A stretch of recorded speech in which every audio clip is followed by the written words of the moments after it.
గుండెమెడ అనే గ్రామంలో సూరమ్మ, నీలవేణి అనే అత్తాకోడళ్ళు ఉండేవారు.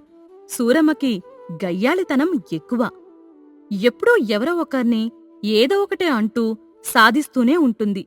పనివాళ్లన్నా, అలాగే కోడలు నీలవేణి అంటే చాలా చిన్నచూపు.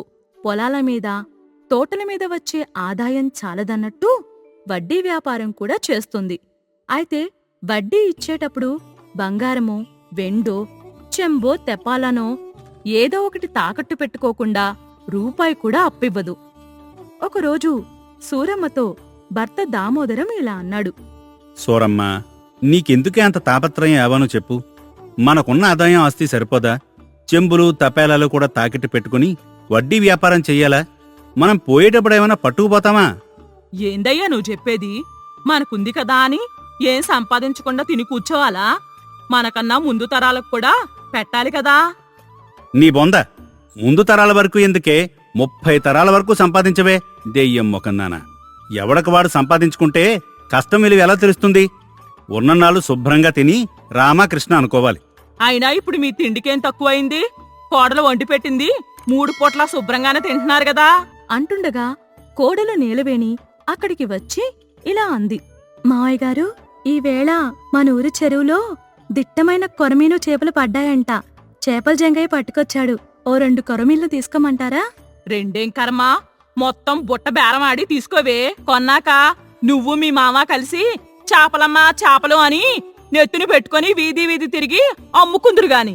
అంత కర్మ మాకేం పట్టింది? అదేదో నువ్వే చెయ్యి. నీ శాల్తీకి నెత్తిమీద బుట్ట పెడితే సరిగ్గా చేపలమ్ముకునేదానిలాగా కనిపిస్తావు. అవునవును, అందరూ అదే చెప్పుకుంటున్నారు. మరి చాపలేదు గీపలేదు గాని పెరట్లో ఆనపకాయ ఒకటి కోసి పప్పు చేసి వండు. 4 టమాటాలు కూడా కోసి టమాటా చారు చెయ్యి. పెరట్లో బోలెడు కూరగాయలు పండుతుండగా చేపలు మాంసాలు ఎందుకు? డబ్బు దండగా. నీ అత్తమ్మకి ఆనపకాయ పప్పు వండేసి మనకు మంచి కొరమైన కూర ఉండమ్మా. ఆదివారం నాడు కూడా అసహ్యంగా ఆనపకాయ పప్పేంటి, ఘాటుగా కారం తగిలించి చేపో, మాంసమో, రెయ్యో, పీతలో వండుకు తినాలి గాని. అవన్నీ ఎందుకు? నా తలకాయ వండుకొని తినండి. నీ తలకాయ వండితే రుచిగా ఉంటుందనుకుంటే వచ్చే వారం అదే. ఏమ్మా కోడలా? నన్ను మీ గొడవలోకి లాగకండి మావయ్య. ఈ సాకుతో రోజంతా అత్తే నన్ను ఆడేసుకుంటుంది. అబ్బో, భయంకారి బల్లి! నేనంటే ఎంత భయమో, పాపం వణికిపోతుంది. మీ అత్తతో పంచాయతీ ఎందుకు గాని నువ్వెళ్ళవమ్మా. ఆ చేపల జంగయ్య వెళ్ళిపోతాడు అనగానే నీలవేణి బయటకు వెళ్ళింది.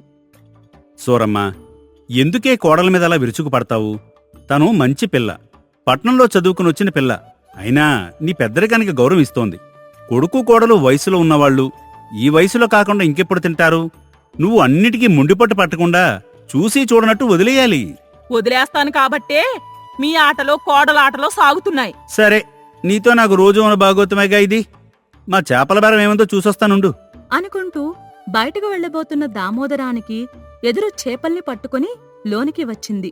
అత్తమ్మా, చేపల జంగయ్య మీతో ఏదో మాట్లాడాలి అంటున్నాడు.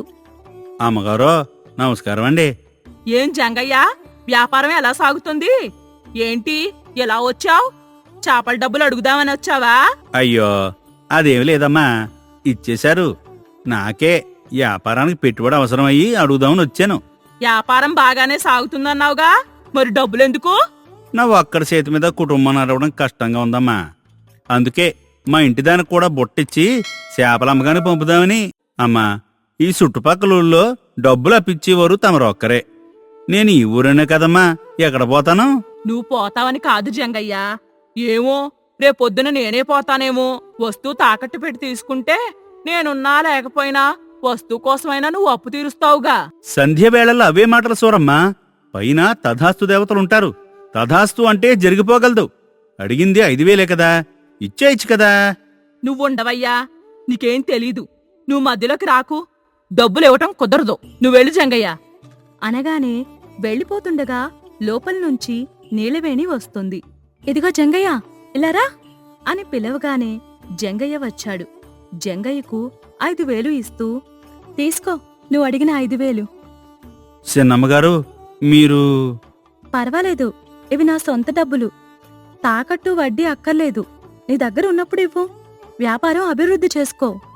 దయగల తల్లివి, చల్లగా ఉండమ్మా అని నీలవేణి ఇచ్చిన డబ్బులు తీసుకుని వెళ్ళిపోయాడు. జంగయ్య వెళ్ళిపోయాక ఏంటే నేనుండగానే నీ బోడి పెత్తనం నేను లేదు పొమ్మన్నాక నువ్విచ్చావంటే అక్కడికి నువ్వు మంచిదానివి నేను చెడ్డదాన్నా? వాడేమన్నా చేపలు డబ్బులు తీసుకోకుండా పుణ్యానికిస్తున్నాడా? నువ్వు వడ్డీ లేకుండా పుణ్యానికి ఇవ్వడానికి? అత్తమ్మా, అది నా డబ్బు, నాకు నచ్చినట్టు చేసుకుంటాను. అమ్మో అమ్మో, చూసారా దాని పొగరు, తలబిరుసు సమాధానం. సూరమ్మా, వదిలేయ్. అమ్మ పెట్టదో అడుక్కు తినానివ్వదని నువ్వు ఇవ్వలేదు, పైగా ఇచ్చిన కోడల మీద కేకలేస్తున్నావు. నాకే ఎదురు సమాధానం చెప్తుందా? తెల్లారేసరికల్లా పురుగులు పడిపోతుంది. అలా సూరమ్మ నీలవేణి కాసేపు గొడవ పడుకున్నారు. తర్వాత అందరూ నిద్రపోయారు. సరిగ్గా రాత్రి 1 గంట అయింది. దూత వచ్చి సూరమ్మ తల దగ్గర నిలబడి ఇలా పిలిచాడు. సూరమ్మా, లే పద. ఎవరు నువ్వు? నన్నెందుకు లేపుతున్నావు? ఎక్కడికి రమ్మంటున్నావు? కనబడ్డం లేదా? నేను యమభటుణ్ణి. ఇక్కడ నీ సమయం అయిపోయింది. భూమి మీద నీ నూకలు చెల్లిపోయాయి. యమలోకానికి తీసుకువెళ్ళడానికొచ్చాను. నూకలైపోవడమేంటి? ఇంటి నిండా బస్తాలు బస్తాలు బియ్యం ఉంటేను. అవి మీవాళ్ళు తింటారులే, నువ్వు నాతోరా. నీ ఆయుష్ తీరిపోయింది. అదేంటి, నాకన్నా పెద్దోడు మా ఆయనున్నాడు. కయ్యాల మరి నా కోడలుంది, వాళ్ళని పిలవ్వా? ఇదేవి పెళ్ళో పేరంటమో విహారయాత్రో కాదు, వాళ్ళని పిలవడానికి. యమలోకయాత్ర. ఎవరికి ఎప్పుడు సమయం అయితే అప్పుడు రావలసిందే. నీతో పాటు ఊచిక పుల్ల కూడా రాదు అని యమభటుడు సూరమ్మని యమలోకంలో చిత్రగుప్తుని ముందు నిలబెట్టాడు. వచ్చావా సూరమ్మా? నీకోసమే చూస్తున్నాను. నీ లెక్కలు చూసి శిక్షలు నిర్ణయించి పంపించేస్తే పనైపోతుంది. అయ్యా, నా లెక్కలో పొద్దులు అన్నీ కిందే ఉండిపోయాయి. నేనంటుంది నువ్వు చేసిన పాప పుణ్యాల లెక్కలు. తొందరగా చూడండయ్యా, నేను పుణ్యాలే ఎక్కువ చేశాను. అది నేను చెప్పాలి, నువ్వు కాదు. నువ్వు చేసిన పుణ్యం ఏదీ లేదు. కనీసం వారానికి ఒకసారి కూడా నువ్వు సహాయం చెయ్యలేదు. కనీసం ఎవరికీ పిడికెడు బియ్యం భిక్ష వేయలేదు. ఆకలితో ఉన్నవారికి అన్నం పెట్టలేదు. ఎక్కువ వడ్డీకి అప్పు ఇచ్చి జనాల్ని పీడించావు. నీ కోడల్ని రాచి రంపాన పెట్టావు. అయ్యా, నా కోడలు కూడా మంచిది కాదు. అది నువ్వు కాదు చెప్పాల్సింది, నేనే. నువ్వు చేసిన పాపాలకు శిక్ష ఏమిటంటే సలసలా కాగే నూనెలో వేస్తాం, సోలాలతో మొత్తం శరీరాన్నంతా కొళ్లపొడుస్తాం, కత్తుల బోనులో పడేస్తాం, చీము నెత్తురు మాంసాలతో పారే వైతరణీ నదిలో ముంచి తీస్తుంటాము. ఇంకా అని చిత్రగుప్తుడు చెప్తుండగానే సూరమ్మ యమభటుణ్ణి తప్పించుకొని పారిపోతుంది. సూరమ్మ, నువ్వు ఒక్క పుణ్యకార్యమూ చెయ్యలేదు కాబట్టి నువ్విక నరకం నుంచి తప్పించుకోలేవు. అనగానే కళ్ళు తెరిచి చుట్టుపక్కల చూస్తే సూరమ్మ పక్కనే మంచం మీద దామోదరం పడుకొని ఉన్నాడు. అంటే ఇప్పటి వరకు నేను కలగన్నానా?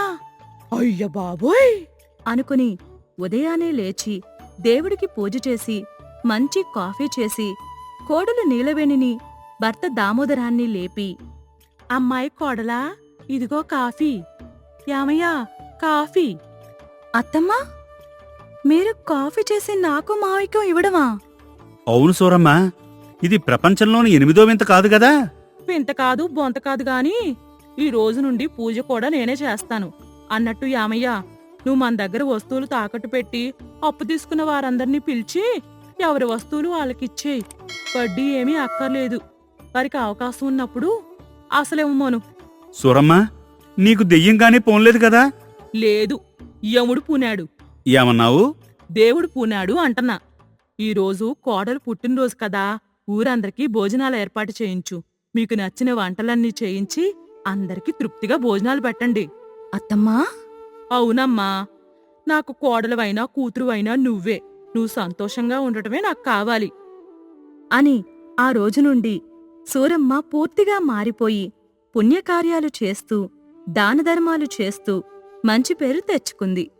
మిత్రులారా, ఏ మనిషైనా వచ్చేటప్పుడు ఏమీ తీసుకుని రాడు, పోయేటప్పుడు తన వెంట ఏదీ పట్టుకుపోడు. మధ్యలోని నాటకంలో మనం చేసిన పుణ్యమే మన వెంట వస్తుంది. అందుకే ఒక వేదాంతి చేసిన పుణ్యము చెడని పదార్థము వచ్చును నీ వెంట అన్నాడు. సూరమ్మ కన్నది కలే అయినా అది నిజం. గరుడ పురాణం ప్రకారం మనిషి చేసిన పాపాలకు 21 రకాల శిక్షలు నరకంలో ఉంటాయి. అందుకే ఉన్నన్నాళ్ళు పుణ్యకార్యాలు చేద్దాం. 10 మందికి సాయపడదాం. మా ఈ కథ మీకు నచ్చినట్లయితే లైక్ చేయండి, షేర్ చేయండి. మా ఛానల్ని సబ్స్క్రైబ్ చేయండి. మీ విలువైన అభిప్రాయాలను కామెంట్ రూపంలో తెలియజేయండి. ధన్యవాదాలు. Tota Magic TV. Please like, share and subscribe my channel.